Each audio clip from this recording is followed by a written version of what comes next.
નિષ્ણાંત અંબાલાલ પટેલે રાજ્યમાં વરસાદને લઈને આગાહી કરી છે। તેમના જણાવ્યા મુજબ આગામી 24 કલાકમાં રાજ્યના કેટલાક વિસ્તારોમાં હળવા વરસાદી ઝાપટા પડી શકે છે। ગુજરાતમાં 8 થી 15 ઓગસ્ટ દરમિયાન નવી સિસ્ટમને કારણે વરસાદની શક્યતા છે, જેમાં ઉત્તર ગુજરાત, મધ્ય ગુજરાત અને દક્ષિણ ગુજરાતના ભાગોમાં વરસાદ પડી શકે છે। કેટલાક વિસ્તારોમાં ભારે વરસાદી ઝાપટા તો કેટલાક વિસ્તારોમાં ભારે વરસાદ થવાની સંભાવના છે।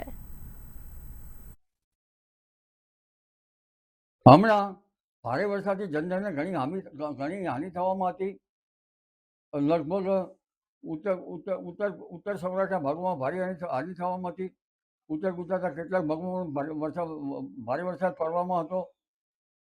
અને હવે આગામી દિવસો અંગે જોઈએ તો લગભગ ગ્રહોની ફેરફારીના યોગના કારણે તારીખ બીજી ત્રીજીમાં કોઈ ભાગમાં વરસાદ ઝાપટા પડવાની શક્યતા રહેશે। અને ત્રીજી ઓગસ્ટે સૂર્ય આશ્લેષા નક્ષત્રમાં આવે છે। આશ્લેષા નક્ષત્રનું પાણી જોરાવર હોય છે, મોટા ફોલાનો વરસાદ પડતો હોય છે।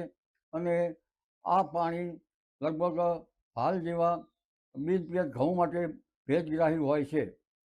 પરંતુ આશ્લેષા નક્ષત્રમાં લીલામાં કૃષિ કાર્યો કરવા સારા નહીં, નહીંતર પાક પીળો પડી જવાની ધાસ્તી રહેતી હોય છે।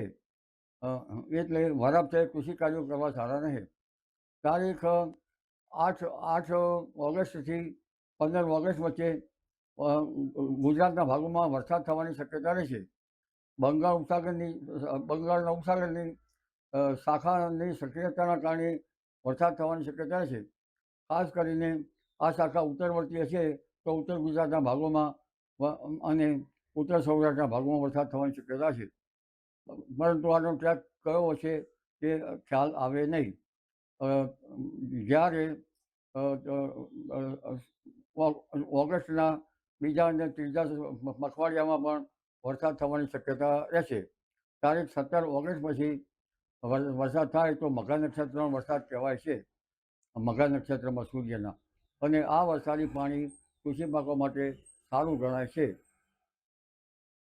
એટલે હમણાં તો જોવા જઈએ તો એક પછી એક સિસ્ટમ આવવાની શક્યતા રહેશે। પરંતુ આ વરસાદ હવે હમણાં ઉઘાડ કાઢશે એટલે ખેડૂત ભાઈઓ માટે સારો ગણાશે। પરંતુ આ વખતે વરસાદ ઓગસ્ટમાં ઇન્ડિયન ઓશન ડાયપોલ પોઝિટિવ રહેવાની શક્યતા રહેતા ઓગસ્ટમાં પણ સારો વરસાદ થવાની શક્યતા રહેશે। અને સપ્ટેમ્બરમાં તારીખ 10-11 સપ્ટેમ્બર આસપાસ અને સપ્ટેમ્બરની શરૂઆતમાં પણ વરસાદ થવાની શક્યતા રહેશે। ઓક્ટોબરમાં દરિયા કિનારે પવન ફૂંકાવાની શક્યતા રહેશે અને 17 ઓક્ટોબરે પણ દરિયા કિનારે પવન ફૂંકાવાની શક્યતા રહેશે।